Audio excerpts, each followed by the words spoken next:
नमस्कार साथियों, एक बार फिर से आपका क्लास में हार्दिक स्वागत है। अभिनंदन, बिल्कुल सभी साथी जुड़ जाएगा। क्लास स्टार्ट हो चुकी है और यहाँ पर हम चर्चा करेंगे टॉप इंपोर्टेंट 20 स्टैटिक जीके के क्वेश्चंस की। तो जो भी साथी है बिल्कुल जुड़ जाएगा और थोड़ा सा सेशन को लाइक एंड शेयर भी कर दीजिएगा रे भाई। बिल्कुल जो भी साथी जुड़े हुए हैं सेशन को लाइक एंड शेयर कर दीजिएगा, क्योंकि हम यहाँ पर आज के क्लास में टॉप इंपोर्टेंट 20 जीके के क्वेश्चंस की चर्चा करने वाले हैं और सारे के सारे क्वेश्चन है वो अति महत्वपूर्ण होने वाले। तो जो भी साथी है बिल्कुल जुड़ जाएगा, क्योंकि क्लास स्टार्ट हो चुकी है। मैं थोड़ी सी चर्चा कर लेता हूं अपने एप्लीकेशन पे जो सर ने प्रेजेंट टाइम में कोर्स लॉन्च कर रखे हैं उनकी भी चर्चा कर लेते हैं। तो एसएससी जीडी 2023-24 के लिए आपके लिए ब्रह्मास्त्र बैच आ चुका है रे भाई। तो जिन भी साथियों को तैयारी करनी है उनको मैं बता देता हूं कि अब आपका जो सिलेक्शन है मेरे प्यारे साथियों वो दूर नहीं है, क्योंकि हम आपको 90% का टारगेट लेके यहां पर तैयारी करवाने वाले। तो इसमें आपको सारी की सारी लाइव क्लासेस, साथ में पीडीएफ नोट्स, उसके अलावा टेस्ट सीरीज तो अपनी रामबाण साबित होती है। आपको पता है कि 75% तक के क्वेश्चन है वो हूबहू देखने को मिलते हैं। साथ में बीएसएफ ट्रेडमैन से 2024 की बात करें तो वर्दी बैच आ चुका है रे भाई। उसके अलावा बात करें मैथ स्पेशल, जिनकी मैथ थोड़ी सी वीक है उनके लिए बालवीर जी सर ने एक चाणक्य बैच प्रारंभ किया है। तो जिन भी साथियों को मैथ से डर लगता है, आप डरने की आपको बिल्कुल जरूरत नहीं है। ऑल कंपटीशन एग्जाम में काम आने वाले मैथ सब्जेक्ट की तैयारी आपको 0 लेवल से बिल्कुल बढ़ाया जाएगा। उसके अलावा एसएसबी एचसीएम 2023 के लिए हवलदार बैच सर ने प्रारंभ कर दिया है। इसमें भी आपको सारी की सारी लाइव क्लास से पीडीएफ नोट, टेस्ट सीरीज। अब मैं आपको बता देता हूं कि मेरे प्यारे साथियों अभी आपके लिए ऑफर चल रहा है 60% तक। 60% तक का सर ने ऑफर दे रखा है। तो जिन भी साथियों को अगर कोर्स परचेज करना है वो आज ही बेस्ट एग्जाम ऐप डाउनलोड कर लीजिएगा। बेस्ट एग्जाम ऐप डाउनलोड कर लीजिएगा और किसी भी प्रकार की अगर जानकारी लेनी है तो स्क्रीन पे नंबर दिए हुए हैं, वहां से आप जानकारी भी ले सकते हो। एक चीज मैं बता देता हूं, 90% का हम जो टारगेट लेके आपको तैयारी करवाते हैं, वास्तव में हमारी जो टेस्ट सीरीज है, ध्यान से देखना, टेस्ट सीरीज है। और टेस्ट सीरीज के अलावा बात करें दूसरी चीज, हमारी जो YouTube पे आपको क्लास दी जाती है फ्री ऑफ कॉस्ट, वहां से आपको 75% क्वेश्चन तो हूबहू मिल जाएंगे। इसीलिए हमारी टेस्ट सीरीज है वो भी इंपॉर्टेंट है और साथ में ही जो YouTube पे आपको क्लास दी जाती है वो भी अति श्रेष्ठ होती है। यहां पर स्टैटिक जीके के मैं 20 क्वेश्चन लेके आया हूं आज की क्लास में और सारे के सारे क्वेश्चन है वो अति महत्वपूर्ण होने वाले, क्योंकि वहां से आपको किसी भी कंपटीशन एग्जाम में 1 या 2 क्वेश्चन है वो हूबहू देखने को मिल सकते हैं। तो बढ़ते हैं आज के फर्स्ट क्वेश्चंस की ओर। उससे पहले जो भी नौजवान साथी जुड़े हुए हैं बिल्कुल एक बार जम करके सेशन को थोड़ा सा शेयर कर दीजिएगा, क्योंकि आज की क्लास थोड़ी सी इंपॉर्टेंट क्लास होने वाली है रे भाई। तो बिल्कुल जो भी नौजवान साथी जुड़े हुए हैं, चाहे बॉयज हो चाहे गर्ल्स हो, बिल्कुल एक बार दबा के सेशन को शेयर कर दीजिएगा और साथ में कमेंट बॉक्स में हर हर महादेव का नाम लेके बिल्कुल कमेंट बॉक्स में कमेंट भी कर दीजिएगा। मैं बताऊं आज के फर्स्ट क्वेश्चन की ओर। फर्स्ट क्वेश्चन स्क्रीन पे आपके सामने आ चुका है कि विश्व में सबसे गहरी झील कौन सी है। सिंपल क्वेश्चन है लेकिन वेरी इंपॉर्टेंट क्वेश्चन है। पूछा क्या है कि विश्व में सबसे गहरी झील कौन सी है। ऑप्शन ए है बेकाल झील, बी ऑप्शन है सांबर झील, सी ऑप्शन है सुपीरियर झील और डी ऑप्शन है कैस्पियन सागर झील। यहां पर option A C D B दिया हुआ है, तो बिल्कुल ध्यान से देखना कि कौन सा ऑप्शन आपका करेक्ट होगा। विश्व में सबसे गहरी झील की बात कर रहा है, बिल्कुल बता दीजिएगा कमेंट बॉक्स में कमेंट करके कि यहां पर आपका करेक्ट आंसर क्या होने वाला। शुरुआत हो चुकी है, कमेंट बॉक्स में आंसर आने प्रारंभ हो चुके हैं। बिल्कुल सभी साथी जो भी साथी जुड़े हुए हैं बिल्कुल उन सभी साथियों को राम राम, जय हिंद। बिल्कुल शुरुआत हो चुकी है और लगभग साथी है वो करेक्ट आंसर दे रहे हैं। C option, A option, B option बता रहे हैं, लेकिन डी ऑप्शन नहीं होगा, ना सी ऑप्शन होगा ना बी ऑप्शन होगा। करेक्ट आंसर होगा आपका ए ऑप्शन। तो विश्व में बात करें, ध्यान से देखना, विश्व में अगर हम बात करें तो सबसे गहरी झील पूछा है। हमें क्या पूछा है? सबसे गहरी झील। और सबसे गहरी झील कौन सी हो जाएगी मेरे प्यारे साथियों?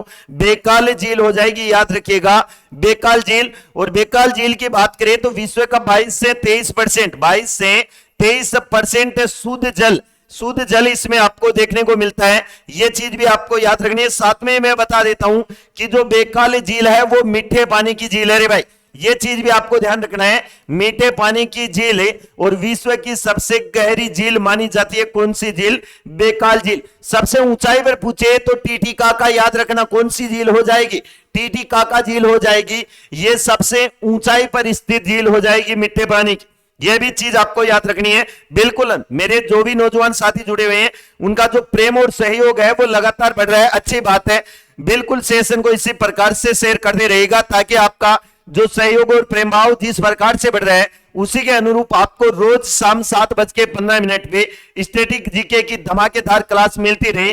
साथ में ही मैं बता देता हूं, चाहे आप किसी भी कंपटीशन एग्जाम की तैयारी कर रहे हो, हमारे जो यहां पर आपको यूट्यूब की क्लास और टेस्ट सीरीज दी जाती है वो अति महत्वपूर्ण है रे भाई। आज का सेकंड क्वेश्चन आपके सामने, कौटिल्य ने कौन सी पुस्तक लिखी थी? सिंपल क्वेश्चन फिर से, लेकिन उतना ही इंपॉर्टेंट क्वेश्चन। हर दूसरे कंपटीशन एग्जाम में यह क्वेश्चन पूछा जाता है कि कौटिल्य ने कौन सी पुस्तक लिखी थी? नीति सार, प्रबंधन कोश, अर्थशास्त्र, मुद्रा राक्षस। सिंपल क्वेश्चन है, किसी भी नौजवान साथी का यहां पर रॉन्ग आंसर नहीं आना चाहिए रे भाई, क्योंकि मैं बहुत बार बता चुका हूं एप्लीकेशन पे जब भी अपनी क्लास होती है तब भी मैं बताता रहता हूं कि यह क्वेश्चन इंपॉर्टेंट है रे भाई। बिल्कुल बता दीजिएगा यहां पर आपका करेक्ट आंसर क्या होने वाला है। बिल्कुल फिर से शुरुआत हो चुकी है, कमेंट बॉक्स में आंसर आने प्रारंभ हो चुके हैं और यहां पर जो शुरुआत की है साथियों ने बिल्कुल धमाकेदार शुरुआत की है। लगभग साथी है वो करेक्ट आंसर दे रहे हैं कि सर सी ऑप्शन को लॉक कर दीजिएगा, सी ऑप्शन को लॉक कर दीजिएगा। चलो बात कर लेते हैं, नीति सार नहीं होगा, प्रबंधन कोश नहीं होगा, अर्थशास्त्र आपका बिल्कुल करेक्ट आंसर हो जाएगा ऑप्शन नंबर सी। तो बात कर लेते हैं यहां पर कौटिल्य। कौटिल्य साहब की अगर हम बात करें तो कौटिल्य का दूसरा नाम भी पूछा जाता है, तो याद रखिएगा इन्हें क्या कहा जाता है? चाणक्य भी कहा जाता है। और चाणक्य की खोपड़ी इतनी तेज थी कि इसने चंद्रगुप्त मौर्य को पहले कहा था कि यह एक ना एक दिन क्या बनेगा? सम्राट बनेगा। और यह चंद्रगुप्त मौर्य के शासनकाल से संबंधित हो जाएगा। तो यह चीज भी याद रखना है कि कौटिल्य जो चाणक्य था वो किसके शासनकाल में? चंद्रगुप्त मौर्य के शासनकाल में। और इसने एक प्रसिद्ध पुस्तक लिखी थी अर्थशास्त्र। और अर्थशास्त्र आप देखते हो कि ये कितनी इंपॉर्टेंट पुस्तक है। तो अर्थशास्त्र पुस्तक की रचना किसने की थी? कौटिल्य व चाणक्य ने की थी। और यहां पर जिन भी साथियों ने सी ऑप्शन बताया अर्थशास्त्र, उन सभी साथियों को तहे दिल से धन्यवाद रे भाई। बिल्कुल बढ़ेंगे एक और धमाकेदार इंपॉर्टेंट क्वेश्चंस की और नेक्स्ट क्वेश्चन आज का आपके सामने, महात्मा गांधी राष्ट्रीय ग्रामीण रोजगार गारंटी कार्यक्रम। यहां पर बात किसकी हो रही है? मनरेगा की बात कर रहा है। और मनरेगा कार्यक्रम की में क्या दिया हुआ है कि दिनों के रोजगार की गारंटी किसे मिलती है?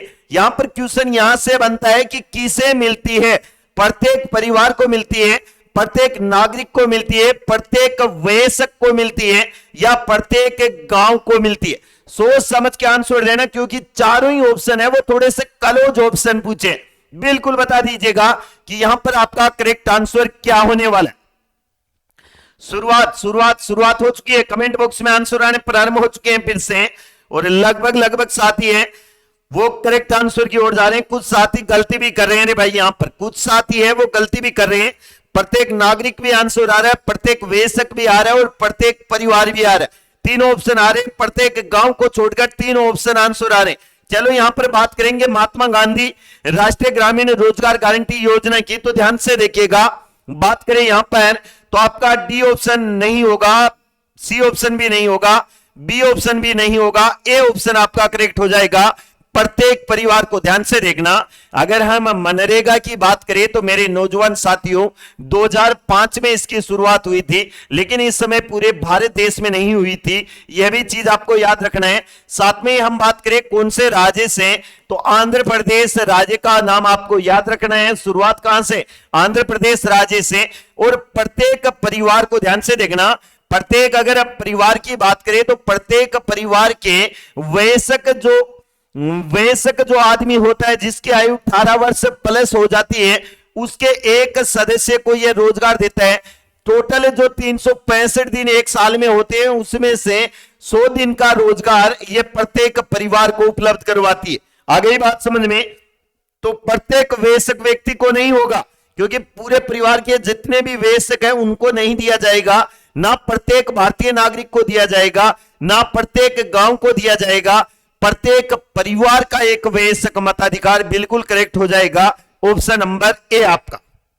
ए ऑप्शन बताने वाले सभी देश के भावी फौजियों को बहुत बहुत धन्यवाद है भाई। नेक्स्ट क्वेश्चन आज का आपके सामने आ चुका है कि ब्रिटिश ईस्ट इंडिया कंपनी की स्थापना कब हुई थी? सिंपल क्वेश्चन, लेकिन उतना ही धमाकेदार क्वेश्चन है। आज की क्लास में जो टारगेट है मैं बता देता हूं 18 प्लस क्वेश्चंस का रहने वाला है, क्योंककि सारे के सारे क्वेश्चन इजी है, बहुत बार आपको मैं पढ़ा चुका हूं और वहीं से क्वेश्चन बने। तो ब्रिटिश ईस्ट इंडिया कंपनी की स्थापना कब हुई थी? 1662 एडी में, 1600 एडी में, 1674 एडी में या 1500 एडी में? सिंपल क्वेश्चन है, किसी भी नौजवान साथी का यहां पर भी रॉन्ग आंसर नहीं आना चाहिए भाई।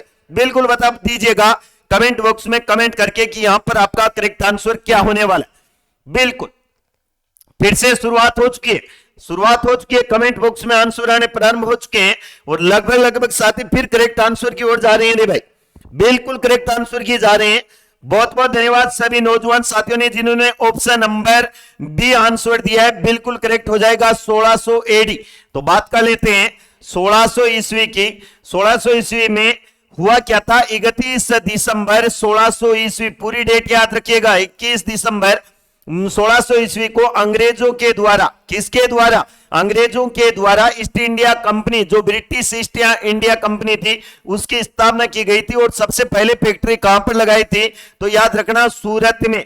विलियम हॉकिंस का नाम आपने सुना होगा। विलियम हॉकिंस व्यापार करने के लिए सबसे पहले जहांगीर के काल में, किसके काल में? जहांगीर के काल में आया था 1608 ईस्वी में। कब आया था? 1608 ईस्वी में कि हमें थोड़ी सी अनुमति चाहिए आपसे साहब, क्योंकि उस समय जो सम्राट था कौन था? जहांगीर था। और जहांगीर से हॉकिंस ने 1608 ईस्वी में, फिर से आया था 1615 ईस्वी में, लेकिन हॉकिंस नहीं आया था वहां पर, और फिर अनुमति प्रदान कर दी थी किसने? जहांगीर ने, और 1600 ईस्वी में। अब यहां पर आपको पूछा जाता है कि अकबर के शासनकाल में ईस्ट इंडिया कंपनी की स्थापना की गई थी या जहांगीर के?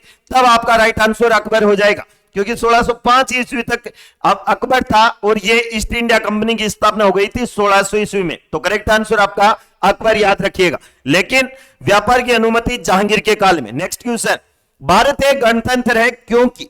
भारत को गणतंत्र राष्ट्र कहा जाता है। आप जब संविधान पढ़ते हो तो बिल्कुल पढ़ते हो कि भारत एक गणतंत्र राष्ट्र है, क्यों है? यही आपको बताना है। 4 ऑप्शन आपके सामने है। राष्ट्रपति का चुनाव 5 वर्षों के लिए होता है, इसमें लोकसभा तथा राज्यसभा होती है, यह पूर्णतः स्वतंत्र है, यह एक लोकतांत्रिक देश है। सोच समझ के आंसर देना है भाई, वेरी इंपॉर्टेंट क्वेश्चन। इस क्वेश्चन का रॉन्ग आंसर नहीं आना चाहिए, पहले बता रहा हूं, गजब का क्वेश्चन है और यहां पर गलती नहीं करनी है आपको। बता दीजिएगा यहां पर आपका करेक्ट आंसर क्या होने वाला, बिल्कुल बता दीजिएगा। शुरुआत हो चुकी है फिर से। भारत एक गणतंत्र है क्योंकि लगभग साथी A option, D option, A option, D option में फंसे हुए हैं। चलो बात कर लेते हैं, ध्यान से देखना। भारत गणतंत्र क्यों है? क्योंकि राष्ट्रपति का चुनाव 5 वर्षों के लिए होता है, बिल्कुल करेक्ट हो जाएगा आपका ए ऑप्शन ही। लेकिन ऑप्शन नंबर डी, यह एक लोकतांत्रिक देश है, यह भी करेक्ट हो जाएगा। ए और डी दोनों करेक्ट होता है। लेकिन गणतंत्र क्यों होता है मैं बता देता हूं, ध्यान से देखना। भारत लोकतांत्रिक देश तो है, ये लोकतांत्रिक देश क्यों है? क्योंकि भारत में चुनाव होते हैं। क्या होते हैं? चुनाव होते हैं। चुनाव किसके? राष्ट्रपति के। अब राष्ट्रपति के जो चुनाव होते हैं वो होते तो अप्रत्यक्ष रूप से, किससे? अप्रत्यक्ष रूप से, लेकिन जनता के द्वारा चुना जाता है राष्ट्रपति। और कितने वर्ष के लिए? 5 वर्ष के लिए चुनाव होता है राष्ट्रपति का। और केवल डॉक्टर राजेंद्र प्रसाद साहब की अगर हम बात करें तो डॉक्टर राजेंद्र प्रसाद को छोड़कर ऐसी परंपरा बन चुकी है भारत में कि जिन्होंने एक बार राष्ट्रपति के पद पर कार्य किया है वो दोबारा इस पद के लिए नहीं चुना जाता है। आ गई बात समझ में? तो यहां पर ऑप्शन ए और डी दोनों करेक्ट होंगे आपके। लोकतांत्रिक देश और राष्ट्रपति का चुनाव 5 वर्षों के लिए होता है, यह भी चीज आपको याद रखनी है। लेकिन जहां पर भी गणतंत्र शब्द आ जाए, मान लो अगर दोनों ऑप्शन इस प्रकार से हैं तो आपको ऑप्शन ए ही करेक्ट मानना है, क्योंकि यहां पर जो राष्ट्रपति का चुनाव होता है वो 5 वर्ष के लिए होता है और अप्रत्यक्ष रूप से होता है। हस्तांतरणीय जो प्रणाली अपनाई जाती है जिसे एकल संक्रमणीय मत प्रणाली के नाम से भी जाना जाता है। और एप्लीकेशन पे मैंने पूरे के पूरे आपको बताए कि सांसद वोट देते हैं, विधायक वोट देते हैं, कौन कौन राष्ट्रपति के चुनाव में भाग लेते हैं, पूरे डिटेल से मेरी बताई हुई है। तो यहां पर ऑप्शन ए आपका करेक्ट होगा। नेक्स्ट क्वेश्चन आज का, कालिदास निम्न में से किसके लेखक थे? कालिदास की बात हो रही है, लेकिन कालिदास ने रचना किसकी की थी यही पूछा है क्वेश्चन में। ए ऑप्शन है बुद्ध चरित्र की, बी ऑप्शन है अभिज्ञान शाकुंतलम की, सी ऑप्शन है कीर्तार्जुनियम की और डी ऑप्शन है मुद्रा राक्षस की। आराम से बताना, वेरी इंपॉर्टेंट क्वेश्चन है और इस टाइप के क्वेश्चन आपको एग्जाम में देखने को मिल सकते हैं। यही मैं चीज आपको बार बार बता रहा हूं कि नोटबुक हाथ में रखिएगा मेरे प्यारे साथियों, पेन हाथ में रखिएगा और छाप लीजिएगा, क्योंकि ये क्वेश्चन है अंतिम समय में जब आप रिवीजन करो तो एक बार इनका रिवीजन हो जाएगा तो आप ही जो स्टैटिक जीके से संबंधित आपको क्वेश्चन पूछे जाते हैं और आप वहां पर जो गलतियां करते हो वो गलतियां नहीं करनी है रे भाई। ये इंपॉर्टेंट क्वेश्चन है, बता दीजिएगा करेक्ट आंसर क्या होगा। और लगभग साथी फिर से करेक्ट आंसर की ओर जा रहे हैं। बी ऑप्शन को सर लॉक कर दीजिएगा, बी ऑप्शन को लॉक कर दीजिएगा, यही बता रहे हैं रे भाई। चलो बात कर लेते हैं, बुद्ध चरित्र नहीं होगा, अभिज्ञान शाकुंतलम आपका करेक्ट आंसर हो जाएगा। बात किसकी हो रही है? कालिदास की बात हो रही है। अगर हम कालिदास साहब की बात करें तो सबसे मूर्ख व्यक्ति माना जाता है, इसको पहले सबसे मूर्ख व्यक्ति माना जाता था, लेकिन उसके बाद में यह सबसे बड़ा विद्वान व्यक्ति बनता है। सबसे बड़ा विद्वान व्यक्ति भी कौन बनता है? फिर कालिदास। और कालिदास ने जो अभिज्ञान शाकुंतलम की रचना की थी, इसे इसका सबसे प्रसिद्ध ग्रंथ माना जाता है, सबसे प्रसिद्ध ग्रंथ माना जाता है अभिज्ञान शाकुंतलम को। और साथ में मैं आपको बता देता हूं कि यह चंद्रगुप्त मौर्य के समय था कालिदास, ये चीज आपको याद रखनी है। चंद्रगुप्त मौर्य के शासनकाल के समय ही कौन था? कालिदास था। और कालिदास ने रचना किसकी की थी? अभिज्ञान शाकुंतलम की। यह चीज भी आपको याद रखना है, वेरी इंपॉर्टेंट क्वेश्चन है भाई, एग्जाम में आपको देखने को मिल सकता है। आज का नेक्स्ट क्वेश्चन आपके सामने, एक सिद्धांत के अनुसार आर्य कहां से आए थे? एक सिद्धांत के अनुसार आर्य कहां से आए थे और वो सिद्धांत किसने दिया था? मध्य अमेरिका से, मध्य एशिया से, मध्य अफ्रीका से या मध्य यूरोप से? सोच समझ के आंसर देना, वेरी इंपॉर्टेंट क्वेश्चन है और आर्यों से संबंधित आपको क्वेश्चन पूछा जाएगा रे। बिल्कुल बता दीजिएगा यहां पर आपका करेक्ट आंसर क्या होने वाला है। इंपॉर्टेंट क्वेश्चन बिल्कुल शुरुआत हो चुकी है, फिर से कमेंट बॉक्स में आंसर आने प्रारंभ हो चुके हैं और यहां पर भी लगभग साथी फिर से करेक्ट आंसर ले रहे हैं भाई। चलो बात कर लेते हैं, ध्यान से देखना। मध्य अमेरिका नहीं होगा, मध्य एशिया आपका बिल्कुल करेक्ट आंसर हो जाएगा, क्योंकि अगर बात करें तो कई विद्वानों ने, जितने भी विद्वान थे सबने अलग अलग जगह बताई थी आर्यों की, लेकिन एक विद्वान व्यक्ति हुआ था जिसका नाम था मैक्स मूलर। क्या नाम था? Max Muller. और मैक्स मूलर ने कहा था कि जो आर्य हैं वो भारत में कहां से आए थे? तो आपको याद रखना है मध्य एशिया से बताए थे रे भाई, कि मध्य एशिया से भारत में आए थे, यह चीज मैक्स मूलर ने बताई थी। स्वामी दयानंद सरस्वती की बात करें तो उन्होंने कहा था कि तिब्बत से आए थे। कई ऐसे और भी विद्वान थे जिन्होंने आर्कटिक क्षेत्र से बताए थे कि आर्कटिक क्षेत्र से आर्य भारत में आए थे। तो अलग अलग विद्वानों का अलग अलग मत था, लेकिन यहां पर पूछा है कि आर्य कहां से आए। अब मध्य अमेरिका नहीं होगा, मध्य अफ्रीका भी नहीं होगा, मध्य यूरोप भी नहीं होगा, मध्य एशिया करेक्ट होगा। और मध्य एशिया की बात कौन करता है? विद्वान व्यक्ति मैक्स मूलर करता है। तो यहां पर आपका करेक्ट आंसर ऑप्शन बी हो जाएगा। नेक्स्ट क्वेश्चन आज का, बुद्ध को निर्वाण कहां प्राप्त हुआ था? सिंपल क्वेश्चन, लेकिन उतना ही धमाकेदार इंपॉर्टेंट क्वेश्चन। और मैं जब भी एप्लीकेशन पे पढ़ाता हूं तब मैं आपको पहले भी बताता हूं कि महात्मा गौतम बुद्ध से और महावीर स्वामी जो 24वां तीर्थंकर हुआ था जैन धर्म से, उनमें से एक क्वेश्चन आपको देखने को मिल सकता है। तो यहां पर पूछा है बुद्ध को निर्वाण कहां पर प्राप्त हुआ था? कुशीनगर में, पाटलिपुत्र में, कुंदनग्राम में, कपिलवस्तु में? सोच समझ के आंसर देना, इंपॉर्टेंट क्वेश्चन है रे भाई। बिल्कुल बता दीजिएगा कि यहां पर आपका करेक्ट आंसर क्या होने वाला है। शुरुआत हो चुकी है, कमेंट बॉक्स में आंसर आने प्रारंभ हो चुके हैं और लगभग साथी यहां पर भी करेक्ट आंसर की ओर जा रहे हैं रे भाई। बिल्कुल करेक्ट आंसर बता रहे हैं। ए ऑप्शन कुशीनगर बिल्कुल करेक्ट हो जाएगा, पाटलिपुत्र, कुंदनग्राम, कपिलवस्तु नहीं होगा, तीनों ही ऑप्शन।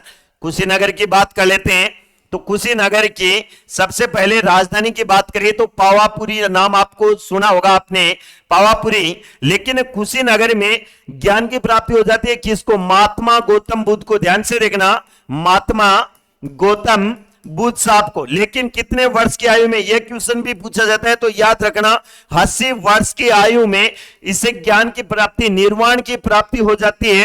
किसकी प्राप्ति हो जाती है? निर्वाण की प्राप्ति होती है। लेकिन अगर आपको जिला पूछ लिया जाए कि कुशीनगर जो क्षेत्र था उसका जिला कौन सा है, तब आपको बताना है यहां पर जिला कौन सा हो जाएगा? देवरिया जिला हो जाएगा। याद रखिएगा, देवरिया जिला, और देवरिया जिला में महात्मा जो गौतम बुद्ध था उसे किसकी प्राप्ति हो जाती है? निर्वाण की प्राप्ति हो जाती है। कितने वर्ष की आयु में? 80 वर्ष की आयु में।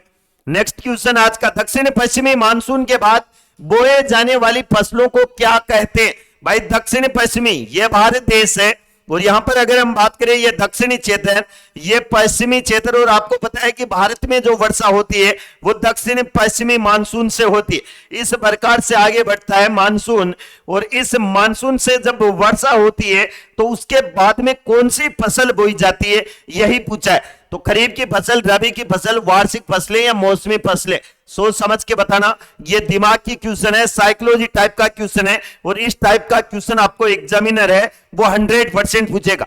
तो यहां पर बता दीजिएगा आपका करेक्ट आंसर क्या होने वाला है। वेरी इंपॉर्टेंट क्वेश्चन है भाई, धमाकेदार क्वेश्चन है, बिल्कुल बता दीजिएगा यहां पर आपका करेक्ट आंसर क्या होने वाला है। और लगभग नौजवान साथी है वो कमेंट बॉक्स में आंसर देना प्रारंभ कर दिया है और करेक्ट आंसर भी बता रहे हैं।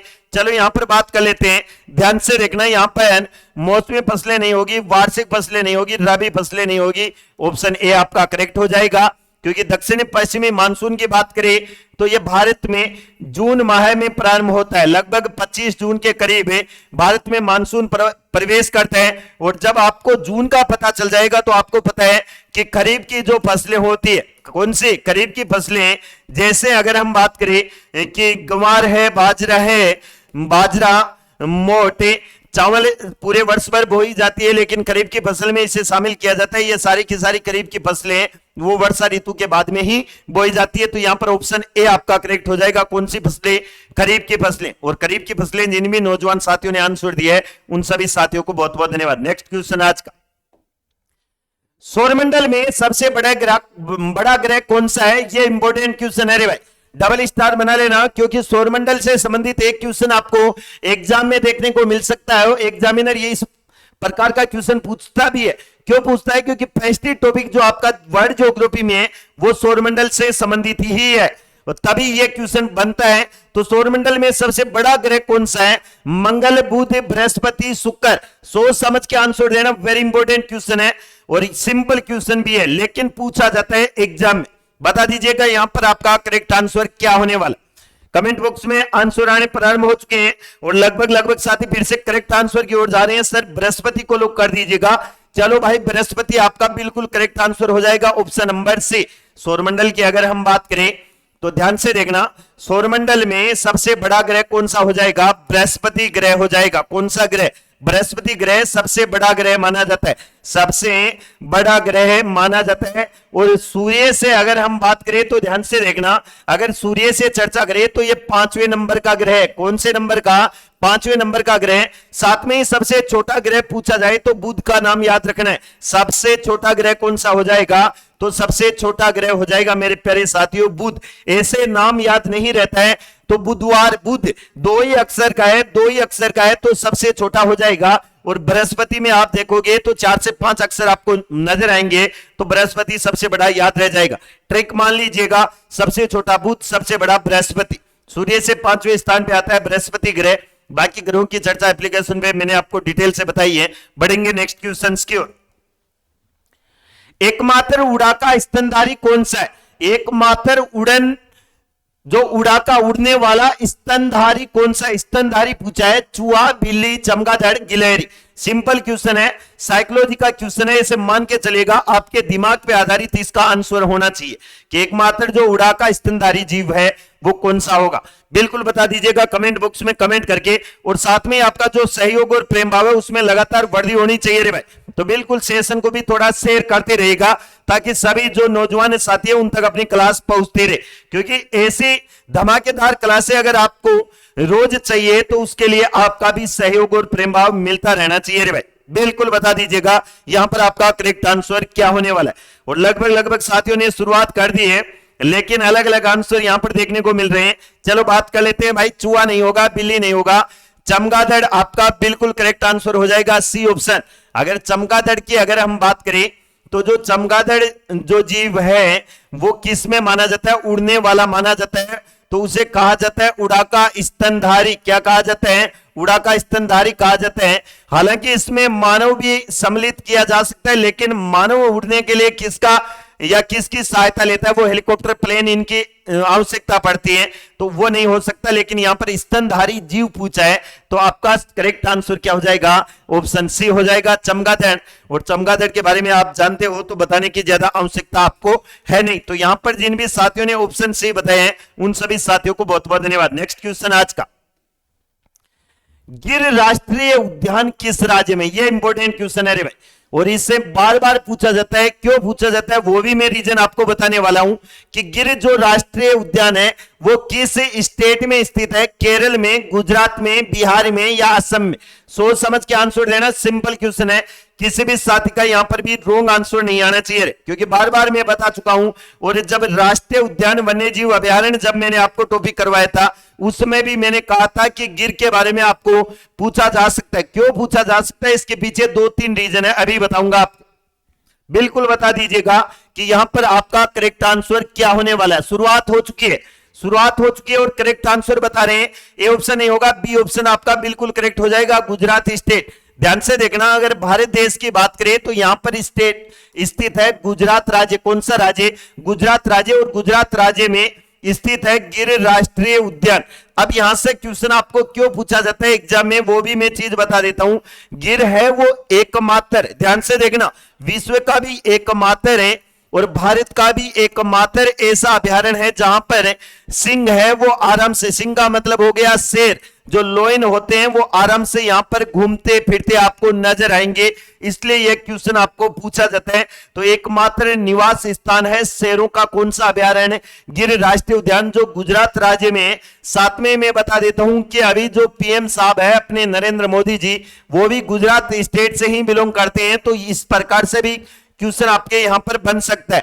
एक चीज और बता देता हूं कि प्रेजेंट टाइम में अब जो आने वाले कंपटीशन एग्जाम होंगे, जो सेंट्रल लेवल के एग्जाम होंगे, उनमें अयोध्या से संबंधित क्वेश्चन आपको देखने को मिल सकता है। तो अयोध्या से संबंधित जितनी जानकारी आप कहीं से भी अगर कलेक्ट कर लेते हो तो अच्छी बात है, क्योंकि एक क्वेश्चन आपको मिल सकता है। और आपको पता है कि अभी बेरोजगारी का जो दौर चल रहा है, उसमें एक एक क्वेश्चन है वही आपको अंतिम सिलेक्शन की ओर ले जाएगा। तो अयोध्या से संबंधित जानकारी भी कलेक्ट कर लीजिएगा। नेक्स्ट क्वेश्चन आज का, मदर टेरेसा मूलतः किस देश की थी, यह इंपॉर्टेंट क्वेश्चन है रे भाई, डबल स्टार बनाना, क्योंकि मदर टेरेसा महान महिला थी। मदर टेरेसा ने जो आपके अस्पताल से संबंधित जो सहयोग और जो इनका मिलता रहता था, मदर टेरेसा वो भारत में भी आई थी, और भारत के जो कोलकाता स्टेट है वहां पर। लेकिन इसका पूछा क्या है कि किस देश की निवासी थी, इंग्लैंड, अल्बानिया, सर्बिया, संयुक्त राज्य अमेरिका। सोच समझ के आंसर देना, very important question. Mother Teresa मूलतः किस देश की थी, बिल्कुल बिल्कुल लगभग साथ करेक्ट आंसर बता रहे हैं। यहां पर भी इंग्लैंड, अल्बानिया नहीं होगा, सर्बिया आपका करेक्ट आंसर हो जाएगा, सी ऑप्शन। लेकिन मदर टेरेसा से संबंधित आपको पूरी जानकारी रखनी है, यह इंपॉर्टेंट क्वेश्चन बन सकता है मदर टेरेसा से संबंधित, क्योंकि यह हमेशा गरीबों के लिए कार्य करती थी। गरीब जो व्यक्ति होते थे उनको चिकित्सा से संबंधित सुविधाएं उपलब्ध करवाने हेतु ये कार्य करती रहती थी। और इसे भारत में भी कोलकाता स्टेट में सबसे पहले आई थी। ये कौन से स्टेट में, कोलकाता में, और भारत में वो काफी दिनों तक यहां पर रुकी थी, और इसने कई असहाय जो लोग होते थे उनकी भी सहायता की थी। तो यहां पर आपका करेक्ट ऑप्शन सी होगा। राष्ट्रीय गीत वंदे मातरम किसकी रचना थी, राष्ट्रीय गीत जो वंदे मातरम है उसकी रचना किसने की थी, रविंद्रनाथ टैगोर ने, सरोजिनी नायडू ने, अरविंद ने या बंकिम चंद्र चटर्जी ने। सोच समझ के आंसर देना, सिंपल क्वेश्चन है लेकिन उतना ही इंपॉर्टेंट क्वेश्चन है। बिल्कुल बता दीजिएगा कि यहां पर आपका करेक्ट आंसर क्या होने वाला है। शुरुआत हो चुकी है, कमेंट बॉक्स में आंसर आने प्रारंभ हो चुके हैं। बिल्कुल बता दीजिएगा यहां पर आपका करेक्ट आंसर क्या होगा। बिल्कुल शुरुआत हो चुकी है। चलो बात कर लेते हैं, ध्यान से देखना। राष्ट्रीय गीत वंदे मातरम की बात कर रहा है, तो राष्ट्रीय गीत वंदे मातरम है वो रविंद्रनाथ टैगोर ने तो नहीं लिखा था, क्योंकि इसने तो लिखा था जन गण मन। यह राष्ट्रगान जो था वो तो लिखा था किसने, याद रखिएगा, राष्ट्रगान लिखने वाला रविंद्रनाथ टैगोर।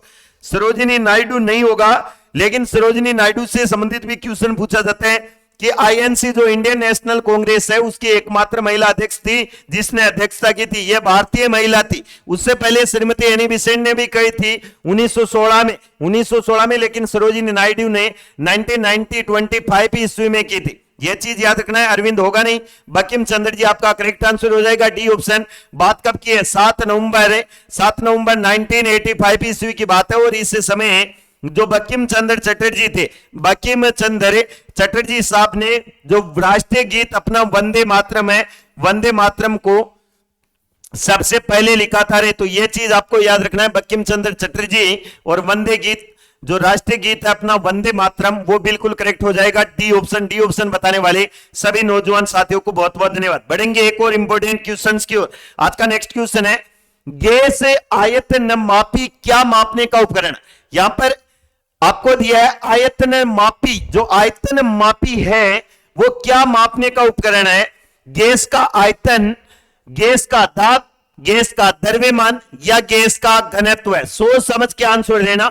चारों ही ऑप्शन थोड़े से क्लोज है, लेकिन जो गैस आयतन मापी है वो क्या मापने का उपकरण है? बिल्कुल करेक्ट बता दीजिएगा। साइंस का क्वेश्चन है और ये क्वेश्चन भी एग्जाम में बहुत बार पूछा गया क्वेश्चन है रे भाई। तो बिल्कुल बता दीजिएगा करेक्ट आंसर आपका क्या होने वाला है। शुरुआत हो चुकी है, शुरुआत हो चुकी है। कमेंट बॉक्स में आंसर आने प्रारंभ, लेकिन अलग अलग आंसर फिर से हैं। ए ऑप्शन नहीं होगा, बी ऑप्शन आपका करेक्ट हो जाएगा, गैस का दाब। तो ध्यान से देखना, गैस आयतन मापी की अगर हम बात करें तो गैस आयतन मापी होती है वो किस काम में, यह उपकरण है जो किस काम में लिया जाता है? तो आपको बताना है कि गैस की अगर दाब, गैस का दाब मापना है तो आपको गैस आयतन मापी है वो काम में लेनी पड़ेगी। लेकिन इसका नाम क्या आता है? मैनोमीटर कहा जाता है। इसे क्या कहा जाता है? मैनोमीटर कहा जाता है। यह चीज भी आपको याद रखनी है। तो मैनोमीटर भी ऑप्शन में आपको मिल सकता है। अगर मैनोमीटर नहीं मिलता है तो गैस आयतन मापी आपको देखने को मिल सकता है। तो यहां पर आपका करेक्ट आंसर हो जाएगा ऑप्शन नंबर बी। गैस का दाब मापने के लिए गैस आयतन मापी उपकरण का प्रयोग किया जाता है। नेक्स्ट क्वेश्चन आज का, नेक्स्ट क्वेश्चन है, संविधान के किस संशोधन ने मतदान, मतदान का मतलब होता है वोट देने का जिसे अधिकार है, उसमें आयु को थोड़ा कम ज्यादा किया गया था। पहले 21 वर्ष आयु वाले वोट डाल सकते थे, लेकिन उसको घटाकर कर दिया 18 वर्ष। तो यहां पर पूछा है कि ऐसा कौन सा संविधान संशोधन हुआ था जिसमें यह सारा का सारा कार्य किया गया था? तो 57वां, 61वां, 62वां या 44वां? सोच समझ के आंसर देना। इंपॉर्टेंट क्वेश्चन है, लाजवाब क्वेश्चन है रे भाई, और यह क्वेश्चन बहुत बार एग्जाम में पूछा जाता है। शुरुआत हो चुकी है, शुरुआत हो चुकी है। कमेंट बॉक्स में आंसर प्रारंभ हो चुके हैं। लगभग साथी करेक्ट आंसर दे रहे हैं। एक बार जो भी नौजवान साथी जुड़े हुए हैं उनका सहयोग और प्रेम भाव भाई लगातार मिलता रहना चाहिए। तो सेशन को थोड़ा सा दबा के शेयर कर दीजिएगा ताकि सभी तक अपनी क्लास है वो पहुंच जाए। बिल्कुल शुरुआत हो चुकी है और लगभग नौजवान साथियों ने यहां पर भी करेक्ट आंसर दिया है। सर ऑप्शन बी को लॉक कर दीजिएगा, बी ऑप्शन बिल्कुल करेक्ट हो जाएगा रे भाई। बात कर लेते हैं 61वें संविधान संशोधन की। तो ध्यान से देखना, 61वां संविधान संशोधन हुआ था 1989 ईस्वी में, 1989 ईस्वी में। और यहां पर यह जो 61वां संविधान संशोधन था इसमें 21 वर्ष से घटाकर आयु को कर दिया था 18 वर्ष। अब प्रेजेंट टाइम में जो 18 वर्ष से जिनकी भी आयु हो जाती है उनको माना जाता है वयस्क। क्या माना जाता है? वयस्क। और वो उनको वोट देने का, मत देने का अधिकार दिया गया है। तो 18 वर्ष कर दिया गया था 61वां संविधान संशोधन। यहां पर आपका बिल्कुल करेक्ट आंसर हो जाएगा। और जिन भी साथियों ने भी ऑप्शन दिया है उन सभी साथियों को बहुत बहुत धन्यवाद। नेक्स्ट क्वेश्चन है, 1857 के विद्रोह के उस नेता का नाम बताइए जिसे 18 अप्रैल 1859 ईस्वी को अंग्रेजों के द्वारा फांसी पर लटका दिया गया था। रानी लक्ष्मीबाई, तात्या टोपे, बहादुर शाह, नाना साहब? बिल्कुल चारों ऑप्शन क्लोज है। सोच समझ के आंसर देना कौन सा ऑप्शन यहां पर आपका करेक्ट होगा, क्योंकि 1857 की क्रांति की बात हो रही है और 1857 ईस्वी की क्रांति में उस महान नेता का नाम बताना है जिसको 18 अप्रैल 1859 ईस्वी को फांसी के फंदे पर लटका दिया गया था। शुरुआत हो चुकी है, कमेंट बॉक्स में आंसर आने प्रारंभ हो चुके हैं और यहां पर भी लगभग साथी है वो करेक्ट आंसर की ओर चल रहे हैं। बिल्कुल सर बी ऑप्शन को लॉक कर दीजिएगा, बी को लॉक कर दीजिएगा। रानी लक्ष्मीबाई नहीं होगा, तात्या टोपे आपका बिल्कुल करेक्ट आंसर हो जाएगा। बात कब की है ध्यान से देखना, 18 अप्रैल 1859 ईस्वी की बात है। 18 अप्रैल 1859 ईस्वी को सिवनेर में, ध्यान से देखना, सिवनेर में तात्या टोपे को, किसको? तात्या टोपे को फांसी के फंदे में लटका दिया गया था अंग्रेजों के द्वारा। किसके द्वारा? अंग्रेजों के द्वारा। और जो तात्या टोपे था वो हमेशा अंग्रेजों के साथ में गुरिल्ला युद्ध पद्धति, ये नाम याद रखना है, गुरिल्ला युद्ध पद्धति काम में लेता था। ये धोखे से उनके साथ में वार करता था, अंग्रेजों से लड़ाई लड़ता था और अंग्रेज इससे परेशान होकर तात्या टोपे को सिवनेर का जो किला था वहां पर फांसी के फंदे पे लटका दिया था। ये क्वेश्चन इंपॉर्टेंट है, पहले बता देता हूं, नोटबुक हाथ में नहीं है तो छाप लीजिएगा वहां पर भाई। ये क्वेश्चन आपको पूछा जा सकता है क्योंकि नाना साहब के साथ में भी ये था और रानी जो लक्ष्मीबाई थी उसके साथ में भी तात्या टोपे का सहयोग रहा था। बढ़ेंगे एक और इंपॉर्टेंट क्वेश्चंस की ओर, उससे पहले जो भी नौजवान साथी जुड़े हुए हैं एक बार कमेंट बॉक्स में हर हर महादेव का नाम लेके बिल्कुल कमेंट बॉक्स में कमेंट कर दीजिएगा और थोड़ा सा सेशन को भी शेयर कर दीजिएगा। मैं बढ़ता हूं आज के नेक्स्ट क्वेश्चंस की ओर। निम्नलिखित में से किसको सहयोग और श्रम विभाजन के लिए जाना जाता है? इंपॉर्टेंट क्वेश्चन है, साइंस का क्वेश्चन है कि ऐसा कौन सा सहयोग और श्रम विभाजन वाला जीव है जो जाना जाता है? तो खटमल, कॉकरोच, जुगनू या चिट्टियां? सोच समझ के आंसर देना। सिंपल क्वेश्चन है लेकिन उतना ही इंपॉर्टेंट क्वेश्चन है रे भाई। निम्नलिखित में से किसको सहयोग, मतलब वो सहयोग भी करती है और श्रम विभाजन का मतलब है खुद मेहनत करती है और उसके लिए जाना जाता है किसको? बिल्कुल बता दीजिएगा यहां पर आपका करेक्ट आंसर क्या होने वाला है। कमेंट बॉक्स में अलग अलग आंसर आ रहे हैं, जो भी नौजवान साथी आंसर दे रहे हैं यहां पर अलग अलग आंसर दे रहे हैं। चलो बात कर लेते हैं इस क्वेश्चन के, ध्यान से देखना। खटमल नहीं होगा, कॉकरोच नहीं होगा, जुगनू नहीं होगा, चिटिया आपका डी ऑप्शन यहां पर करेक्ट हो जाएगा। लेकिन मैं यहां पर एक चीज आपको और बता देता हूं, यहां पर ऑप्शन में आपको मिलेगा मधुमक्खी, क्योंकि मधुमक्खी की बात करें तो वो सहयोग और श्रम विभाजन इन दोनों के लिए जानी जाती है। दोनों के लिए क्यों जानी जाती है? तो आपको पता है कि मधुमक्खी है खुद श्रम का मतलब खुद मेहनत करती है, हार्ड वर्किंग करती है और सहयोग कैसे करती है मानव का? तो आपको पता है कि मधुमक्खी हमेशा शहद देती है और ये शहद है वो मानव जीवन के लिए उपयोगी है। तो यहां पर ये ऑप्शन भी आपको मिल सकता है। साथ में अगर बात करें तो यहां पर चिट्टियां बिल्कुल करेक्ट होगा, क्योंकि चिट्टियां है वो पूरे दिन मेहनत करेगी और अपने जो भी खाने का सामान है वो खुद स्वयं इकट्ठा करेगी, लेकिन मानव के द्वारा उत्पादित किया जाता है, उसी के द्वारा वो खुद स्वयं श्रम विभाजन करती है। नेक्स्ट क्वेश्चन आज का, निम्नलिखित में से किसको मिश्रित ग्रंथि कहते हैं? साइंस का क्वेश्चन है लेकिन इंपॉर्टेंट क्वेश्चन है, ट्रिपल स्टार बना लीजिएगा, नोटबुक में छाप लीजिएगा। ये क्वेश्चन आपको आने वाले किसी भी कंपटीशन एग्जाम में हुबहू देखने को मिल सकता है। पूछा क्या है क्वेश्चन में? पूछा है कि निम्नलिखित में से किसको ऐसी कौन सी ग्रंथि है जिसे मिश्रित ग्रंथि के नाम से जाना जाता है? वक्र जो गुर्दा में होती है वक्र, एड्रिनल ग्रंथि, अधिवक्र ग्रंथि भी जिसे कहा जाता है एड्रिनल ग्रंथि, सबसे जो बड़ी ग्रंथि है उसमें भी इसका नाम आता है अग्नाशय ग्रंथि या थायराइड ग्रंथि। इन चारों में से कौन सी ऐसी ग्रंथि है जिसे मिश्रित ग्रंथि के नाम से जाना जाता है? बिल्कुल बता दीजिएगा कमेंट बॉक्स में कमेंट करके कि यहां पर आपका करेक्ट आंसर क्या होने वाला है। शुरुआत हो चुकी है, फिर से आंसर आने प्रारंभ हो चुके हैं और लगभग साथी है वो करेक्ट आंसर दे रहे हैं, लेकिन कुछ साथी यहां पर गलती भी कर रहे हैं रे भाई। अलग अलग आंसर आ रहे हैं, चलो बात कर लेते हैं। वक्र गुर्दा नहीं होगा, एड्रिनल ग्रंथि भी नहीं होगा, अग्नाशय ग्रंथि आपका सी ऑप्शन करेक्ट हो जाएगा, क्योंकि अग्नाशय ग्रंथि की अगर हम बात करें तो अग्नाशय ग्रंथि को किस नाम से जाना जाता है? तो आपको ध्यान रखना है कि मिश्रित ग्रंथि के नाम से भी जाना जाता है। मिश्रित ग्रंथि आपका बिल्कुल करेक्ट आंसर हो जाएगा, ऑप्शन नंबर सी। कौन सी ग्रंथि? अग्नाशय ग्रंथि, और ये इंपॉर्टेंट भी होती है शरीर के लिए, तो ये क्वेश्चन आपके लिए बन सकता है भाई आने वाले कंपटीशन एग्जाम में। आज का अंतिम क्वेश्चन आपके सामने आ चुका है कि नील किस में प्रयुक्त किया जाता है? यहां पर क्वेश्चन दिया है कि जो नील होता है वो किस में प्रयुक्त किया जाता है? इंपॉर्टेंट क्वेश्चन है। औषधीय उद्योग में, रंगाई उद्योग में, प्रदूषण विरोधी औषधियों को बनाने में, या इत्र साजी उद्योग में, इत्र जो बनाया जाता है उसमें। तो नील का प्रयोग किस में किया जाता है यही आपको बताना है। बिल्कुल बता दीजिएगा कमेंट बॉक्स में कमेंट करके कि यहां पर आपका करेक्ट आंसर क्या होने वाला है, बिल्कुल बता दीजिएगा। और लगभग साथियों के कमेंट बॉक्स में आंसर आने प्रारंभ हो चुके हैं। यहां पर बिल्कुल करेक्ट आंसर की ओर बढ़ रहे हैं सभी नौजवान साथी। चलो बात कर लेते हैं, ए ऑप्शन नहीं होगा, बी नहीं होगा, सी ऑप्शन आपका बिल्कुल करेक्ट आंसर हो जाएगा, क्योंकि प्रदूषण विरोधी जो औषधियां बनाई जाती है उसमें किसका प्रयोग किया जाता है? नील का प्रयोग किया जाता है। तो ऑप्शन सी करेक्ट होगा। और जिन भी साथियों ने यहां पर ऑप्शन सी आंसर दिया है उन सभी मेरे प्यारे नौजवान साथियों को बहुत बहुत धन्यवाद। अब मैं यहां पर थोड़ी सी चर्चा करूंगा अपने एप्लीकेशन पे जो सर ने प्रेजेंट टाइम में कोर्स लॉन्च करके उनके भी चर्चा करूंगा। तब तक आप कमेंट बॉक्स में कमेंट करके बता दीजिएगा कि आपको आज की क्लास कैसी लगी, और साथ में बता दीजिएगा कि कितने कितने क्वेश्चन आपके इस क्लास में राइट हुए। मैं थोड़ी सी चर्चा कर लेता हूं अपने एप्लीकेशन पे जो सर ने प्रेजेंट टाइम में कोर्स लॉन्च करके उनकी चर्चा कर लेता हूं। तो एसएससी जीडी 2023-24 की बात करें तो मेरे प्यारे साथियों, आपके लिए ब्रह्मास्त्र बैच आ चुका है।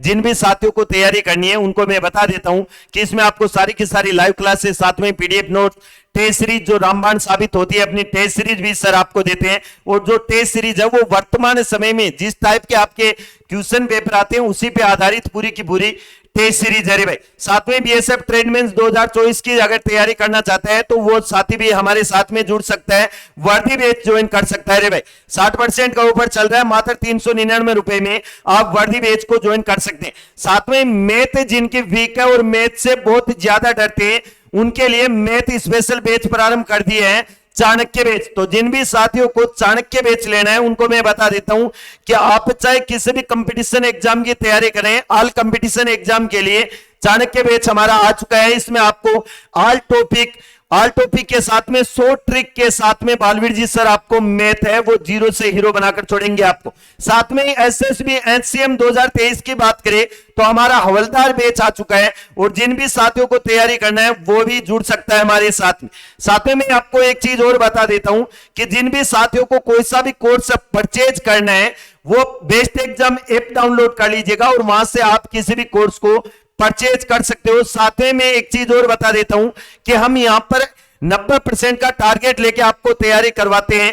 और मैं सीधी सीधी चीज आपको एक और बता देता हूं कि टेस्ट सीरीज और यूट्यूब की जो क्लासें हैं वो लेना कतई ना भूले, क्योंकि 75% तक के क्वेश्चन हुबहू आपको यहां से देखने को मिल सकते हैं। तो बिल्कुल बहुत बहुत धन्यवाद सभी नौजवान साथियों का, जो भी साथी जुड़े हुए थे। आज की क्लास में बस इतना ही, मिलेंगे नेक्स्ट क्लास में। तब तक के लिए मेरे सभी प्यारे साथियों को जय हिंद, जय भारत।